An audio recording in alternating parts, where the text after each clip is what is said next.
Hi students, welcome to my YouTube channel. இந்த வீடியோவில் நம்ம 10th மேக்ஸில் எக்ஸசைஸ் 7.2 அதில் 6th ப்ராப்ளம் பார்க்க போகிறோம். The volumes of two cones of same base radius are 3600 centimeter cube and 5040 centimeter cube. Find the ratio of heights. So volume கொடுத்துருக்காங்க ரெண்டு கோன்ஸோட volume கொடுத்துருக்காங்க. அதோட பேஸ் ரேடியஸ் வந்து ஈக்குவலாக இருக்குது அப்படின்ட்டு கொடுத்துருக்காங்க. அப்படின்னா என்ன மீனிங், ரெண்டு கோனுக்குமே பேஸ் ரேடியஸ் வந்து ஈக்குவலாக இருக்குது. ஸோ இதில் நம்ம என்ன கண்டுபிடிக்கணும் அப்படின்னா ஹைட்டில் இருக்கிற ரேஷியோ கண்டுபிடிக்கணும். ஸோ நம்ம சிம்பிளாக வந்து இந்த வால்யூம்க்கு ரேஷியோ கண்டுபிடிச்சாலே நம்ம ஈஸியாக அந்த ஹைட்டுக்கு ரேஷியோ கண்டுபிடிச்சிடலாம். ஸோ சம ஆரங்கள் கொண்ட இரு கூம்புகளின் கன அளவுகள் 3600 கன சென்டிமீட்டர் மற்றும் 5040 கன சென்டிமீட்டர் எனில் உயரங்களின் விகிதம் காண்க. ஸோ ஆரம் ரெண்டும் ஈக்குவலாக இருக்குது. அந்த கூம்புகளோட கன அளவு கொடுத்துருக்காங்க, உயரங்களோட விகிதம் கேட்குறாங்க. ஸோ ஒரு கன அளவை இன்னொரு கன அளவால் டிவைட் பண்ணி ஒரு பக்கம் ஃபார்முலா போடணும், இன்னொரு பக்கம் கொடுத்துருக்கிற வேல்யூ போட்டால் நமக்கு உயரம் கிடச்சிடும். முக்கியமான விஷயம் இதில் ஆரங்கள் வந்து ஈக்குவலாக இருக்குது, ஓகேவா, ரேடியஸ் வந்து சேமாக இருக்குது, ஓகேங்களா. ஸோ இப்போ சால்வ் பண்ணி கேல்குலேட் பண்ணலாம். ஸோ நமக்கு ரெண்டு கோன் கொடுத்துருக்காங்க, ரெண்டு கோனுக்கும் ஆரம் வந்து ஆர் தான்ப்பா, ஏன்னா சம ஆரம் சேம் ரேடியஸ்னு கொடுத்துருக்காங்க. ஒரு கோனோட உயரம் வந்து H1, இன்னொரு கோனோட உயரம் வந்து H2.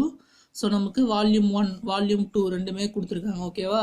ஸோ இதுக்கு நம்ம உயரங்களோட விகிதம் கண்டுபிடிக்கணும். ஸோ H1/H2 இதோட ஆன்சர் வந்து என்ன அப்படின்றத நம்ம கால்குலேட் பண்ணணும், ஓகேங்களா. ஸோ இதோட உயரங்களோட விகிதம் வேணும் அப்படின்னா நம்ம கன அளவுகளோட விகிதமே கண்டுபிடிக்கலாம். So V1 divided by V2 is equal to என்ன வரும், 1/3 pi R1 square H1 square divided by 1/3 pi R2 square H2 square equal to இதோட விகிதம் என்ன, 3600 பை 5040, ஓகேங்களா. ஸோ இங்கே 1/3க்கு 1/3 கேன்சல் ஆகிடும், பைக்கு பை கேன்சல் ஆகிடும். R1 இந்த இதோட ஆரம் என்னப்பா, ஆர் தான், r square H1 square divided by இதோட ஆரமும் ஒன்று தான், ஏன்னா சேம் ரேடியஸ்னு கொடுத்துருக்காங்க. So R square into H2 square equal to இந்த 0க்கு 0 கேன்சல் ஆகிடுச்சுன்னா 360 பை 504 வரும். ஸோ இங்கேயும் ஆர் ஸ்கொயர் கேன்சல் ஆகிடும், ஏன்னா இது ரெண்டுமே ஒரே வேல்யூ தான், சேம் ரேடியஸ்னு கொடுத்துருக்காங்க இல்லையா. ஸோ H1 ஸ்கொயர், சாரி இங்கே H1 மட்டும்தான்ப்பா வரும், sorry H1 divided by H2 equal to 360 by 504, ஓகேங்களா. ஸோ இதை நம்ம என்ன பண்ணலாம், டிவைட் பண்ணுங்கள். இது வந்து 9 டேபிளாலே அடிங்க, 4 9s are 36, 40 வரும். ஏன்னா 9 டேபிளால் எப்படி கேன்சல் பண்ணுறதுன்னு கண்டுபிடிக்கணும்னா இது எல்லாத்தையும் ஆட் பண்ணி 9 வந்ததுன்னா 9 டேபிளால் அடிக்கலாங்க. 3 + 6 என்ன வரும், 9 வருமா. அப்போ இது ஃபுல்லாக 9 டேபிள் அடிக்கலாம், இதே 9 டேபிள் அடிக்கலாம். 5 + 4 வந்து 9 டேபிளில் அடிக்கலாம், ஓகேவா. So 5 9s are 45, balance 5, 6 9s are 54. So H1/H2 equal to 40/56. So இதை வந்து 4 டேபிளில் அடிங்க. 4 டேபிள் அடிச்சிங்கன்னா 10 4s are 40. இங்கே சாரி இது 4 டேபிள், ஃபஸ்ட்டு 2 டேபிள் அடிங்க. 2 2s are 4, 20 டைம்ஸ் வரும். இங்கே 2 2s are 4, balance 1, 8 2s are 16. இதை 2 டேபிள் அடிங்க. 10 2s are 20, 1 2s are 2, 14 times வருமா.